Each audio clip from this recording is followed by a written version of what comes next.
Hello everyone, and welcome to another development update for Shadow Heroes Avenged in Flames. We get the behind the scenes access to all the things we are currently working on the game. So yesterday we worked a lot on creating a lot of plans for what we're going to be doing for the equipment system and their data structures, as well as a lot of other code related things, and that means I can't really show you too much of exactly what we did. So what I'm going to be doing instead is I'm going to be talking to you about a lot of the stuff that we have tons of and it's already been worked on. And that's going to be, whether that's going to be characters, it's going to be the lore, the setting of the game, some of the reasons why we made some of the other decisions. Maybe later we'll do some QA stuff as well, where maybe I could live stream and then you guys can just ask me questions and I'll answer them, or email me questions or post them and I will answer them for you live here. But this is kind of the plan that I want to do for Fridays now, is have something a little bit more interactive and look at stuff that it's either more interactive and live, or it's looking back on stuff and saying this is what we did and this is why we did it this way. So today I want to talk a bit about setting and where the game takes place. So to get started, I want to show you a couple things.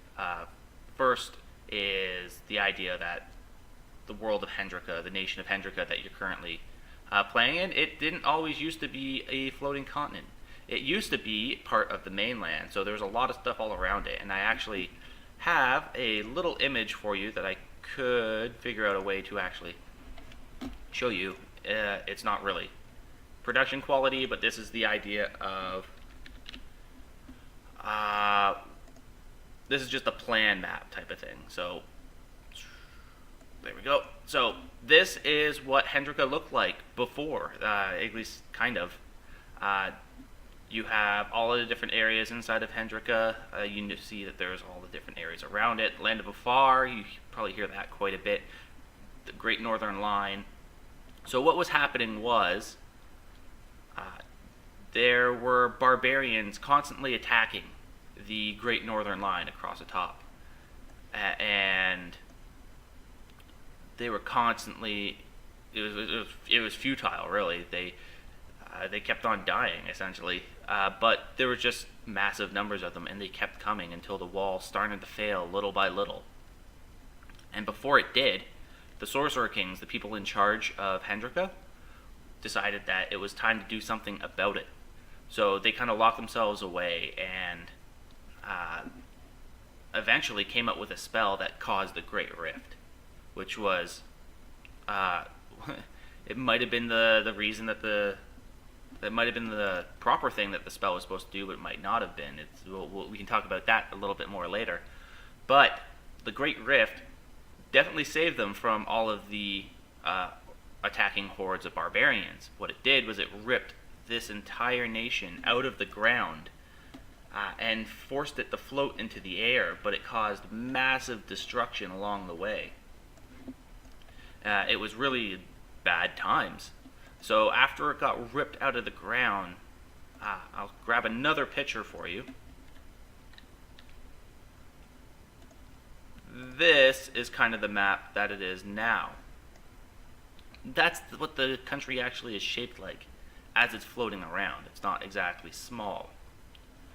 500 kilometers across. So you can still see that there's little bits of the mountains, and just to kind of show you how things are lining up. Right? You'll see that the entire kingdom of Rune got destroyed. Right? Little bits of the Sorin Pendar Protectorate kind of became just this little mountain range here, what's left over. Right? The Nation of Three Towers, this is part of the Great Northern Line, where you saw that there were 3 towers here. That's all that's left of that entire northern line here, other than up in the Nation of Neverwhere, where we'll get into that in a little bit as well, but it's not really sure what is going on in there. So when we look at the 3 towers, you see that there's just these 3 towers. This is the central tower. This is the one that's featured inside the game. These other 2 are still there, but there's massive amounts of wall that go between these 2. So it's a very big defensive structure. We have all of our other nations as well.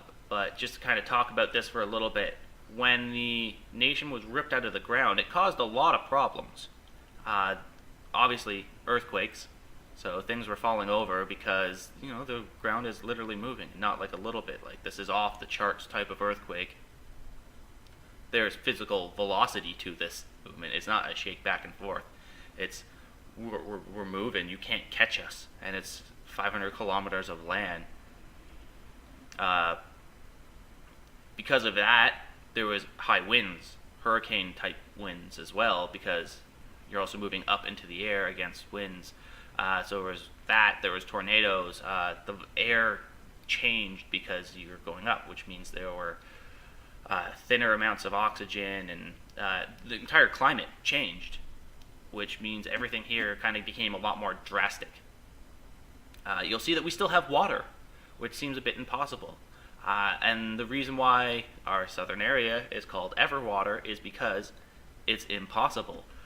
The water down in Everwater actually is held there via some kind of magical field that everybody expected the water just to drain off of the area, but it's held there invisibly. There's some kind of depth to it. Like it used to lead into the ocean. It's the Velvet Sea. So it used to be part of the ocean, and that means it's quite deep. There's fish and stuff inside of that area. There used to be an entire fleet here that is sunk and destroyed because of all the winds and stuff. But it's all there, and it's held there. And essentially what happened, in order to stop the Great Rift from completely destroying and ripping the entire nation apart, there was a single person named Klaus van Legion, and he led a small group of people to go and stop the Sorcerer Kings. And he had a great spear, and he was not anybody super special. He was just a guy, right? And so Klaus was just the guy, and he knew all this bad stuff was happening, and he had to put a stop to it, and he wasn't going to just sit there and do nothing. So Klaus led an entire group of people, and they went and ended up going and killing the Sorcerer Kings, who were kind of latched on to the magical spell that they created. And by doing that, it kind of freed them, and it stopped the spell. The people were dead, but the spell stopped. The nation stopped flying. It stopped accelerating. It came to a more steady area, and it kind of leveled out. But the spell itself never really stopped. The entire idea was that now you have this country. It's an entire country. It's not small, so it's floating in the air, and there's not a lot you can do about it. And what happens is now there's a couple of things that kind of become taboo, and one of them is magic and the ideas of magic. So during the Great Rift, all of the super powerful magical artifacts started breaking because there's this super powerful spell that's happening, and it's shattering the ones around it. And when those magical spells shattered, they're very powerful artifacts, and magic itself is a little bit dangerous. And the way that we're treating it is that magic and all those artifacts that broke released a little bit of almost magical radiation, and it created kind of a super permeating magical force. And that radiation from those artifacts created people who are different. They're changed. They're mutated. And it's all the way from birth. So it's not immediate mutation, but the children became mutated. And not necessarily in bad ways, not necessarily in good ways. It's kind of up in the air. Consider it like the next step in evolution if you want to. But there are some people who were affected very strongly by certain artifacts, like archangels. They are all changed by the same type of artifact, and they all are they're all around the same region, and they all have the same type of mutation, and that's that they're much stronger, and they have like giant wings on their back, so they can fly. Thus, the archangels. Demigods are coming from a central area down the Rusung Valley, and they are from the the uh, the radiation put off by destroying the Sun Shard, which is another giant magical artifact that was very natural. It like encouraged nature and growth. So they turned into these giant, very kind of primal beings. They're still very intelligent, but they have giant claws and they can hunt, and that's kind of what they do. But they stay away from the world because of all the hunting and everything that happened. But that's that. That's what the demigods came from. And then there's cherubs and even people who can do minor spells, like mages, minor mages. They in some way have some kind of radiation, and the idea behind it is they're called the Andres. Now that's the word that we're using for it, and it means the changed, which not necessarily, again, that doesn't necessarily mean it's a bad thing. It's just these other people. So the main people that we have that are the changed are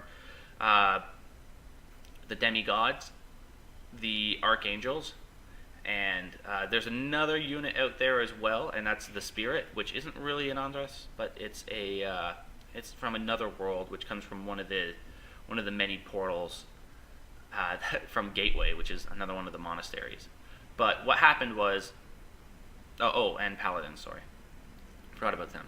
But what happened was, because of this, all of the different relics all across the realm started these collected and separated and put away in these monasteries and protected, and that kind of localized the mutations that were happening, and it also helped protect people from using these super powerful spells. So that's kind of the idea, the setting of the game right now, and there's a lot more that we can go into. We got like over 100 pages of story and background and lore and that type of stuff, literally written out. So I'll go into more detail about what happened with each one of the nations and what happened, and how it formed, and some of the things that happened around that nation. Next week we'll talk about the Republic of Three Towers. Seems like a good place to start, since that's the nation that you're actually going to be playing with, at least to start with. And from there we'll keep going. Likely the next one after that will be Hawk's Fall, and one of my favorites is Han's Freehold, which involved the nation of Rune as well. And Opal and Everwater and all these other places are all intertwined together, and they're all having their own things happening and their own government, and everything's really exciting going on all over the place. So we'll talk about that more. Let us know what countries you want to hear about and what you want to see next, and we'll see if we can make that happen for you. All right, guys? I'll see you guys next time.